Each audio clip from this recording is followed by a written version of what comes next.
बिस्मिल्लाहिर्रहमानिर्रहीम। अस्सलामु अलैकुम डियर स्टूडेंट।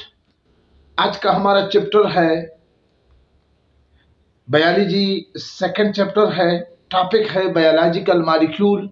पहला चैप्टर सेल बायोलॉजी आपको अपलोड कर चुका हूँ। दूसरा चैप्टर बायोलॉजिकल मॉलिक्यूल पे आपके साथ मुख्तसरन वीडियो में आपको समझाने जा रहा हूँ। तो शुरू करता हूँ जी। Biological molecule, biological molecule, biology, bio का मतलब है लाइफ, लोगस का मतलब है स्टडी, और आगे मॉलिक्यूल का लफ्ज लिखा है, यानी सेम एलिमेंट के दो या दो से ज्यादा एटम या डिफरेंट एलिमेंट के दो या दो से ज्यादा एटम जब एक स्ट्रक्चर बना लेते हैं तो उस स्ट्रक्चर को हम क्या कहते हैं? मॉलिक्यूल। अब बायोलॉजिकल मॉलिक्यूल का क्या मतलब है कि वो मॉलिक्यूल जिससे लिविंग बॉडी बनी है, जिससे लिविंग ऑर्गेनिज्म बना है, उन मॉलिक्यूलों को हम कहते हैं बायोलॉजिकल मॉलिक्यूल। याद रखिए कि इससे पहला चैप्टर सेल बायोलॉजी का ब्रांच था जिसमें हम सेल स्ट्रक्चर और फंक्शन को डिस्कस करते थे।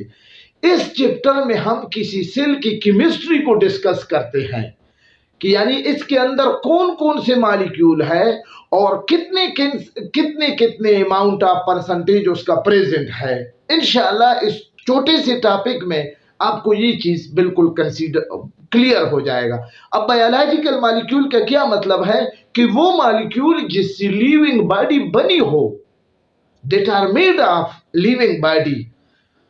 क्लियर? अब ये मॉलिक्यूल दो किस्म के हैं, एक है ऑर्गेनिक मॉलिक्यूल और एक है इनऑर्गेनिक मॉलिक्यूल।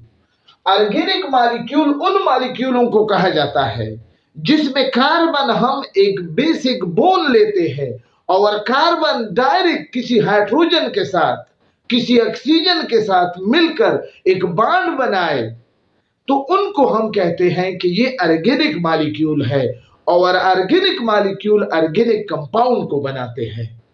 याद रखिए कि बायोलॉजिकल मॉलिक्यूल ऑर्गेनिक भी है और इनऑर्गेनिक भी है। जिसमें कार्बन डायरेक्ट हाइड्रोजन के साथ बॉन्ड न बनाए तो उसको हम कहते हैं इनऑर्गेनिक मॉलिक्यूल। जिसमें कार्बन हाइड्रोजन के साथ डायरेक्टली बॉन्डेड हो जाए उसको हम कहते हैं ऑर्गेनिक मॉलिक्यूल। ठीक है? अब ऑर्गेनिक मॉलिक्यूल में प्रोटीन है, कार्बोहाइड्रेट है, लिपिड है, nucleic acid in the form of DNA और आरएनए है, और एंजाइम है। ठीक है? जबकि इनऑर्गेनिक मॉलिक्यूल में आपके साथ होंगे वाटर और साल्ट।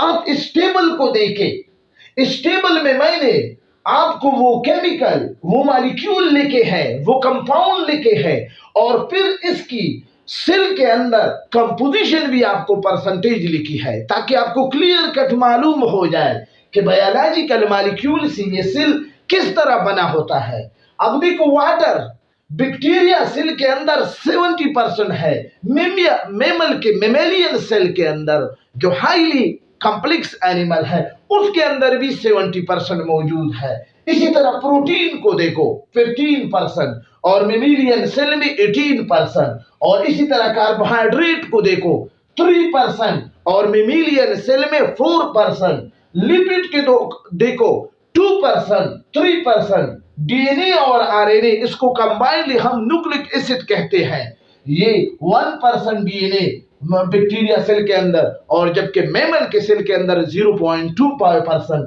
और इसी तरह आरएनए 6% और मैमल के सेल में 11%, और इसी तरह एंजाइम बैक्टीरिया सेल और मैमल सेल के अंदर 2% मौजूद है, और इनऑर्गेनिक साल्ट 1%। आपको मैं बताती जाऊं कि ये बायोलॉजिकल मॉलिक्यूल फंडामेंटल, इस चैप्टर में मैं आपको protein, carbohydrate, lipid, nucleic acid जिसके डीएनए और आरएनए दोनों, और इसके साथ साथ मैं आपको वाटर के बारे में भी पढ़ाऊंगा। और तीसरे चैप्टर पर बायोलॉजी के हिसाब से एंजाइम का अलग होगा, वो भी ऑर्गेनिक मॉलिक्यूल है एंजाइम, ठीक है ना। तो ये सब कुछ आपके सामने बायोलॉजिकल मॉलिक्यूल की समरी आपको लास्ट में बताऊं कि वो मॉलिक्यूल जिससे सेल बना हो उस मॉलिक्यूल को हम कहते हैं बायोलॉजिकल मॉलिक्यूल। बाज़ औक़ात पेपर में आपसे पूछा जाता है कि व्हाट इज बायोलॉजिकल मॉलिक्यूल, तो आपने सिंपल ये डिफिनेशन करना है, the molecule which are made of cell या that are made of cell या that are made of living body, तो उन मॉलिक्यूल को हम कहते हैं बायोलॉजिकल मॉलिक्यूल। ये मॉलिक्यूल जब हम प्रोटोप्लाज्म की केमिकल एनालिसिस करते हैं तो इस प्रोटोप्लाज्म में यानी न्यूक्लियोप्लाज्म यानी न्यूक्लियस के अंदर जो फ्लूइड है और साइटोप्लाज्म यानी साइटोप्लाज्म के अंदर जो फ्लूइड है, न्यूक्लियस से बाहर जो फ्लूइड है, इन दोनों में जब हम इन दोनों को कलेक्टिवली प्रोटोप्लाज्म कहते हैं। जब हम इसकी केमिकल एनालिसिस करते हैं तो उन केमिकल एनालिसिस में हमें क्लियर कट ये फंडामेंटल मॉलिक्यूल नजर आते हैं और यही ये क्या है, बिल्कुल इसी तरफ बायोलॉजिकल मॉलिक्यूल की तरफ इशारा है। एक और शॉर्ट क्वेश्चन भी इस ज़मन में आता है कि फंडामेंटल मॉलिक्यूल से protein, carbohydrate, lipid, nucleic acid मुराद है। क्लियर। इंशाअल्लाह नेक्स्ट टॉपिक में मैं आपको फिर वाटर के मुतालिक यानी इसकी बायोकेमिस्ट्री के मुतालिक, आपको मैं पहले भी कह चुका हूं कि इस चैप्टर में हमारा फोकस बायोकेमिस्ट्री पर होगा, यानी बायोलॉजिकल मॉलिक्यूल में हम मॉलिक्यूलों की केमिकल स्ट्रक्चर को भी देखेंगे और फिर लिविंग बॉडी के अंदर उनका फंक्शन भी देखेंगे, ठीक है ना। अगर हम ये सब कुछ देखें तो इसको फिर हम बायोलॉजी के सेंस में क्या कहते हैं, बायोकेमिस्ट्री का ब्रांच। आखिर में मैं बायोकेमिस्ट्री का डिफिनीशन आपको बड़े आसान अंदाज में करता हूं कि it is the branch of biology the deal the biochemical basis of life, यानी जब लाइफ की आप बायोकेमिकल बेसिस की बुनियाद पे आप स्टडी करते हो, डील करते हो, तो फिर हम उसको कहते हैं बायोकेमिस्ट्री। तो ये असल में बायोकेमिस्ट्री का टॉपिक है। इसमें इंशाल्लाह आपको केमिस्ट्री भी नजर आएगी और बायोलॉजी भी नजर आएगी। जब दोनों कॉम्बिनेशन आपको नजर आते हैं तो फिर इसी को हम कहते हैं कि ये क्या है, बायोकेमिस्ट्री। इंशाल्लाह इस पूरे चैप्टर में जो आपके फर्स्ट ईयर के पेज 29 से शुरू हुआ है और 63 पे खत्म हुआ है, इंशाल्लाह आपको केमिस्ट्री भी नजर आएगी और बायोलॉजी भी नजर आएगी। सर कासिम सब्जेक्ट स्पेशलिस्ट है बायोलॉजी का। इंशाल्लाह 1 बाय 1 टॉपिक आपको इसी तरह बोर्ड पे आपको पढ़ाएगा। आपका जो भी क्वेश्चन है कमेंट बॉक्स में आप क्या करें, लाजमी तौर पर कमेंट बॉक्स में करें। इंशाल्लाह तसल्ली बख्श आपको जवाब मिलेगा। अपने दोस्तों के साथ शेयर करें, ठीक है ना, और वीडियो को लाइक किया करें। आप हमें इनकरेज करेंगे, इंशाल्लाह हम फिर डिस्करेज नहीं होंगे। चैनल में नए हो तो लाजमी तौर पर सर कासिम के इस चैनल को सब्सक्राइब करें, क्योंकि इस चैनल से मैं आपको एजुकेशन न्यूज़ भी आपको देता हूं।